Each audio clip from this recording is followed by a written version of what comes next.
She sat behind the desk she had earned through decades of work, and she could not hold back the tears. Millions of Americans were watching, eating breakfast, getting ready for their day. And there she was, a woman who had walked through war zones, refugee camps, and disaster sites without flinching, finally breaking down in the one place she had once called home. This was not a routine goodbye. This was a respected journalist being pushed out of the network she had given 25 years of her life to. And Curry never built her career on glamour. She built it on grit, shaped by a childhood that never let her feel like she fully belonged anywhere. Growing up as a girl with both American and Japanese heritage in an era when being different could be a quiet wound, she learned early how to observe before she spoke and listen before she judged.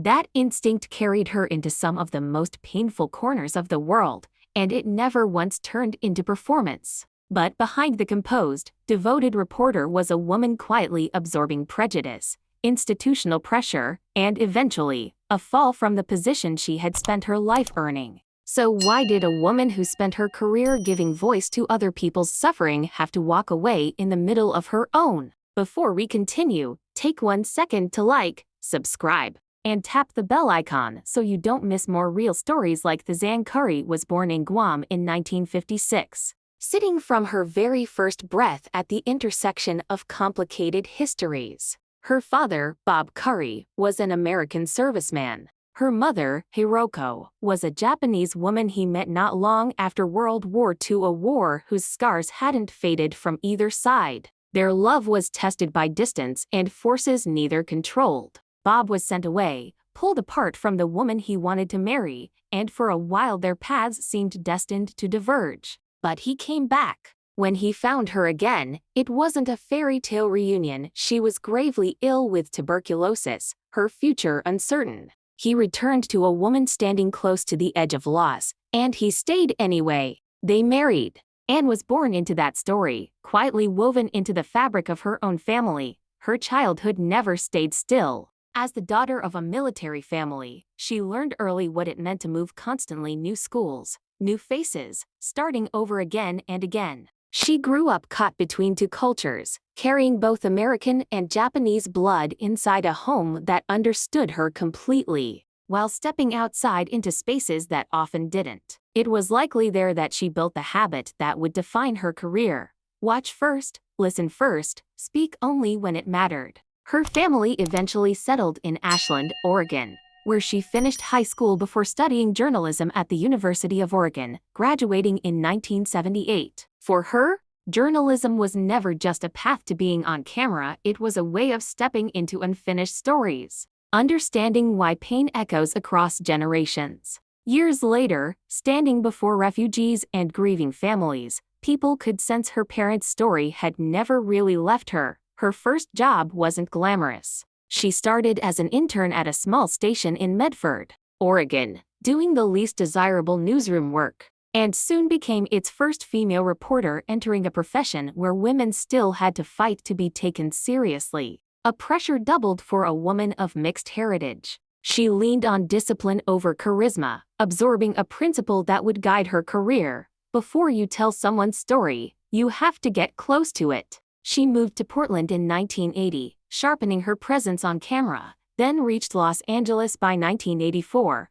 a market that chewed up reporters relying on charm alone. There, she won 2 Emmy Awards, proof she was a real journalist who'd earned credibility through fieldwork and persistence. In 1990, she joined NBC News. Starting as a Chicago correspondent before anchoring NBC News at sunrise, her entry into national television. She carried her local news instincts with her, never treating news as performance. By 1997, she was named permanent news anchor of Today, becoming the steady, serious point inside a broadcast that blended entertainment with hard news, the reminder that the world outside still needed clear eyes. What separated her from other morning faces was her refusal to stay behind the desk. She traveled into Kosovo, Iraq, Syria, Lebanon, Israel, Afghanistan, Darfur, Congo, and the Central African Republic, reporting on war and humanitarian catastrophe,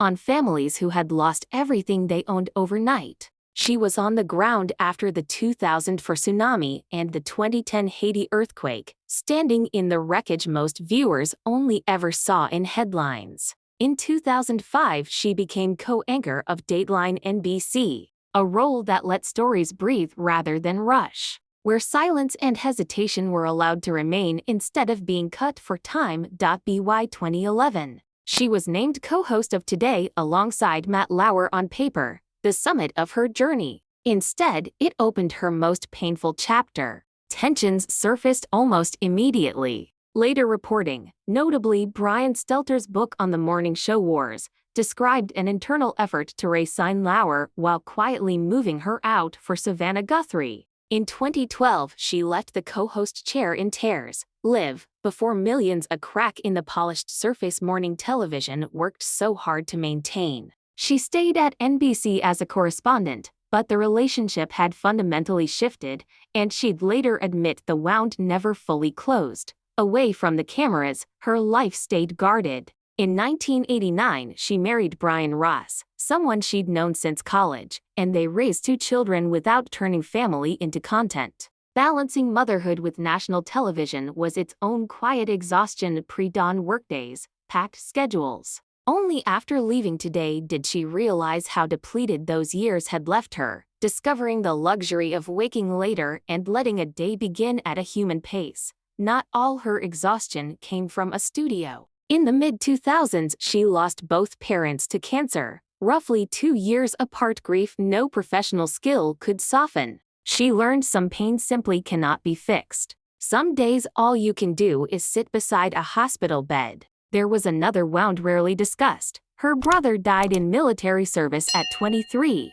leaving an emptiness that shaped how she covered war ever after, never as statistics, but as families with an empty chair at the table. And there was one more unresolved thread. Her father never knew his own biological father, a quiet absence he carried his whole life. Only years later, on a genealogy program, was that identity finally uncovered, too late for him to hear it. That instinct toward reunion and delayed gratitude became the foundation of We'll Meet Again, her PBS program reconnecting people separated by war, internment, and disaster. The real turbulence attached to her name came from the place assumed safest, the Today set itself. Some later reporting described an uncomfortable, male-dominated backstage culture around the anchor desk. Then, in 2017, Matt Lauer was fired following allegations of sexual misconduct. Attention turned back to her. She said she wasn't surprised, revealing that in 2012, a female employee had come to her in tears describing harassment,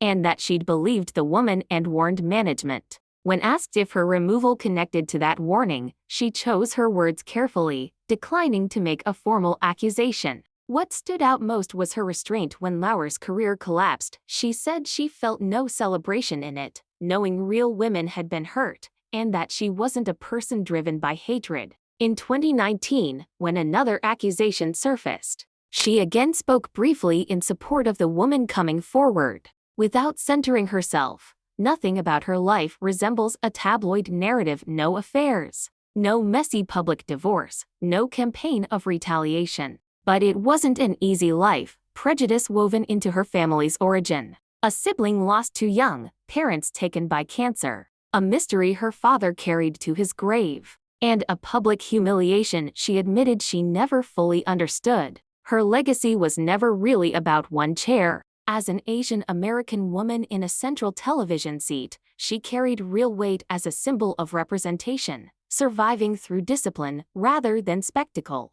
She walked into some of the world's most painful places and gave dignity to people easily overlooked. We'll Meet Again and, later, Chasing the Cure carried that same instinct forward. Her body of work earned 2 Emmy Awards, the Edward R. Murrow Lifetime Achievement Award, and the Damon Runyon Award. But what lingers longest is the picture of a journalist who absorbed real wounds and never let them curdle into bitterness. Since leaving NBC in 2015, she's lived a quieter professional life, speaking on identity, memory, and journalism's responsibility to the truth. She hasn't vanished, she's simply stopped belonging to the machinery that once wounded her. Before there were tears on a national broadcast, She was already the daughter of a complicated post-war love story, a girl who learned to observe silently in rooms that didn't understand her. After the cameras moved on, she went right back to listening to people the world tends to forget. She never let hurt curdle into bitterness or turned her own pain into a weapon.